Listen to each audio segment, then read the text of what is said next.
Story 1. My brother-in-law worked hard his whole life building an amazing career.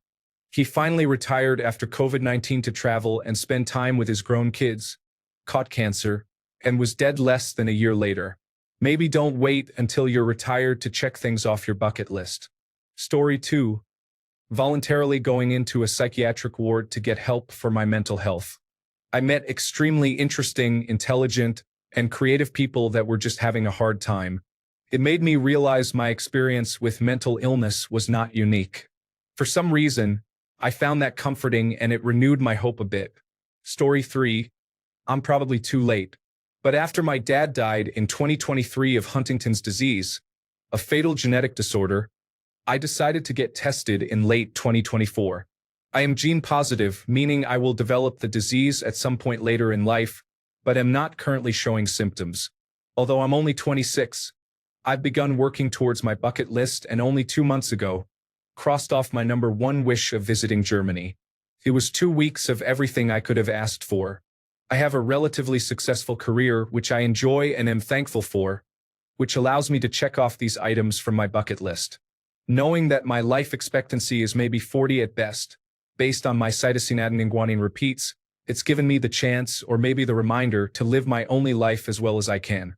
Story 4. I'm a social worker and used to help families settle in the United States. One day, I was taking a lady from the Democratic Republic of Congo to go get some clothes. We were stuck in traffic. I was sitting there annoyed at how long the trip was taking. This lady put her hands up and started praising God and telling me that when she was back home, she had prayed so hard for these roads, these cars, all of these people. It was really a humbling and eye-opening experience. I think of her often. She made me so much more grateful for the everyday things, even the inconveniences. Story 5. I had been suffering from serious burnout through most of 2024. I finally had enough in September and planned to go camping off the grid. Cell coverage worked at the campsite but nowhere else, with no running water and no power except for a solar charger for the phone. I rented a canoe, and while paddling back to my camp, I saw a strange rock in the middle of the river. I paddled closer. It was a black bear cub, drowned, tangled up in the weeds just under the surface. It must have just happened. It was perfectly intact. To which I said to myself, out loud, in the middle of nowhere, "Don't get tangled up in the weeds, you'll drown." I stuck around another 10 days at the camp and passed the bear 3 more times on my way to other areas. This haunted me for a while now. Story 6. Everyone who has posted so far seems to focus on something sad or terrible, so I wanted to share something positive and uplifting. I'm even considering working this into a book. Back in the mid-1980s, my mother went to a local department store, Hills, and purchased a Christmas present for me. It was a Commodore 64, and if I write that story someday, I'll be able to give an exact date because I still have the receipt. My story will center around that minute on the receipt because it changed my life forever. You see, that year all I wanted was a Commodore VIC-20. It was a vastly inferior computer to the one she got me, and it would have been ignored by me within a few months. The Commodore 64, however, brought me years of playing, learning, and community building. I made friends across my area who shared my nerdy interests. I got to learn their school districts and their small towns when I visited them. Over time, my online-to-real-life friends numbered as high as my friends from school. As I grew older, this led to adventures, girlfriends, and bars, one of which gave me a job as a bouncer, and that's where I met my future wife. The guys in my wedding, all but one, I met via the modem on the back of my Commodore 64. I got my first career-level job working on computers. I started a business with a friend I met online. We ran it for 2 decades. My mom in the 1980s, that minute, that decision, changed everything. Absolutely everything. If a time traveler wants to undo my life, going to Hill's department store in Rostraver, Pennsylvania, on that December day and telling my mom, the Texas Instruments computer is better, would be all it takes. Story 7. I was 20 when Hurricane Katrina hit. I lived in Baton Rouge and spent a year helping friends, family, and strangers deal with losing everything. I saw a lot of people come apart when they lost their belongings. Marriages were gone because they didn't have their possessions anymore. It changed how I looked at people and myself. Story 8. Getting diagnosed with a cancerous brain tumor in my early 30s, followed by subsequent surgery and brain damage recovery, was challenging. Then, a significant medical issue happened to my spouse, which was also difficult. Continues to not be ideal. The cancer will eventually come back, and given the current technology, I won't live until 80, and I may not even make it to 70. My spouse and I had been putting off many things for later in favor of responsibilities. No more. We're now working on finding time for fun activities and maybe some of the bigger treats we've had on our list for years. Story 9. I feel like breaking up with my ex-boyfriend a few weeks ago has me rethinking a lot of things in life. He was abusive numerous times throughout our 4-year relationship, but something changed a few weeks ago where I finally left for good. It's like I finally opened my eyes and thought, I deserve better than this. Story 10. I disappeared for a little under 3 years. I lived in a state forest and trespassed and stole a lot because I thought I was beating a system meant to enslave me through debt. I was uncomfortable for a long time and realized how much it is difficult to be alone. Work is not bad, and debt gives you something to build with. I am much more positive about life now than back then, and it is because I realized that my ideals were nonsense. Story 11. My friend's attempt at suicide. Life's incredibly hard, and I've learned to be a better friend to her. I've tried my best to always support her, check in on her, and just remind her that her presence is appreciated. I also want to take the time to tell you all matter, and I hope you all have a great day. Story 12. When I finally started getting trauma-specific therapy for my complex post-traumatic stress disorder, for the first time in my life, I really started to understand myself. It also helps me understand the other people in my life who also have complex post-traumatic stress disorder a lot more, like my parents. I have also started to forgive myself for my past mistakes and the things I did that I used to needlessly blame myself for, like staying in an abusive situation for so long. Finally starting to heal has been a game changer for my life. It was too late to save my marriage, but I'm forging ahead with my new life.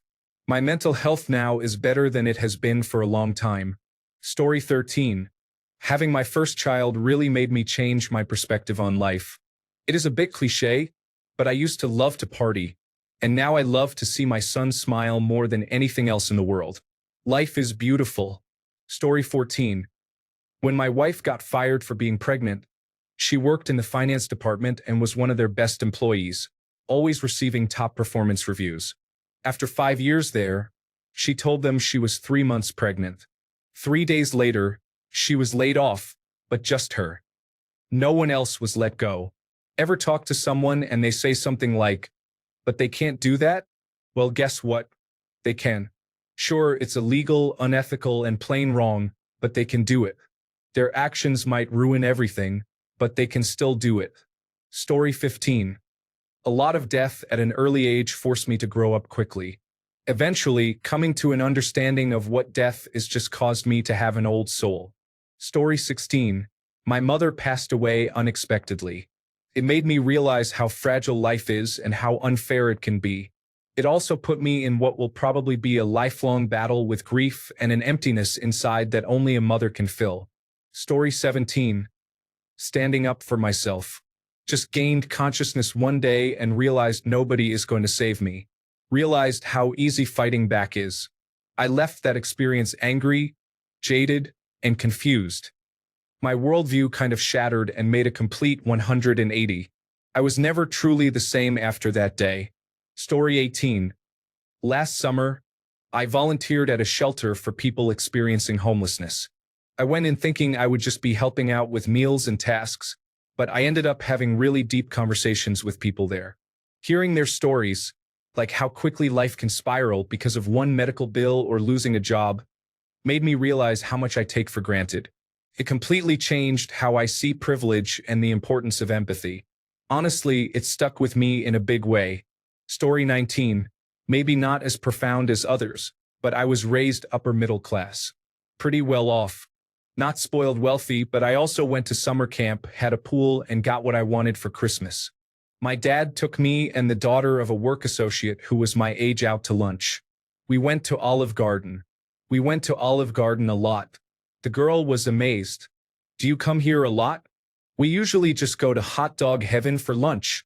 That was the moment I realized I was privileged.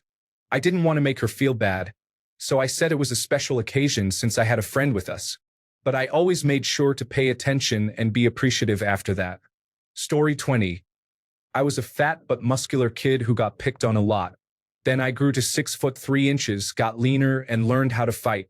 I thought that what I was supposed to do was show them all and become the bully myself. Then one day, as I was leaving school, I saw a kid I had been picking on crying in his mom's car with the windows down. I could hear him saying how he never wanted to come back to school, how he thought he'd never have friends, and was basically as miserable could get. I realized I was the cause of part of it. I felt like I had to throw up, and I decided then and there to just avoid him for the rest of the year. I never bullied anyone again if I could help it ever since. Story 21. I am a first responder. Holding a lifeless 13-day-old baby in my arms and performing CPR on her altered my brain chemistry in such a horrific way. I cannot look at babies the same way, and now I do not think I will ever be a mother. Story 22. Traveling to different states and countries, meeting people of all different races, cultures, and foods. People not caring about your background or past. Story 23. I worked at a grocery store that had one of the random shooting events that they often talk about in the news. I wasn't working the night that it happened, but it still has had a very large effect on my experience in life. The shooter came into the store at about 9 p.m., walked around until about 9:45 p.m., and shot one of the night shift workers at random and a lady who was just stopping in to get groceries. Police officers were called and responded very quickly. The shooter was holding a manager at gunpoint when the police officers arrived and shot him before he could kill the manager. The shooter never had any defined motive. He never asked for money, it wasn't a robbery, and he came with weapons, prepared to kill people. I was shaken to my core by the experience. Life felt really strange. I'd never felt guilty for being alive before. I wasn't there that night, but it just as easily could have been me who got shot and killed. It took me 2 months to find some sense of normal, and even then it wasn't the same. That experience really changed me. Before that, I was much more outgoing and cheerful. Now, I feel miserable and I could care less about other people. I don't know what sparked the change other than a desire to find more self-reliance. I feel like I'm walking on a circular road among the damned, waiting for my turn to find the end. I don't know what to say or do anymore. Story 24. Brother passes in a freak heart failure. He was in excellent health, just dropped at 24. Spent time doing CPR on him while we waited for the ambulance. Only solace is it was instant and not painful. Everything is now pre or post his death. Now, 2 years later, my dad was diagnosed with a rare blood cancer, actively fighting it. Life is too short, unexpected, and scary. So live each day fully and laugh always. Sounds corny, but damn is it true. Story 25. My brother-in-law passed away at 40 about a year and a half ago. I was a freshman in college when September 11th happened. I used to divide my life into pre-September 11th and post-September 11th. Now I do it with my brother-in-law's passing. It changed my perspective on so many things, especially on what is important. Story 26. For the Christian ritual of confirmation, I decided to be a wonder boy and read the entire Bible. My faith was utterly demolished by the sheer amount of nonsense, cruelty, self-contradictions, and multiple tellings of different versions of the same story. Story 27. My best friend died 10 years ago. He was a heroin addict, and our relationship waxed and waned depending on how attached he was at the time to his drug of choice. We were in bands together, lived together, and spent a lot of time together. I never did drugs with him, and after 15 years of making excuses for him, I took some space from our relationship. He moved to another city, and we didn't talk too much for a while. A few years passed, and we started talking again more regularly. Then he died before I got a chance to really reconcile with him.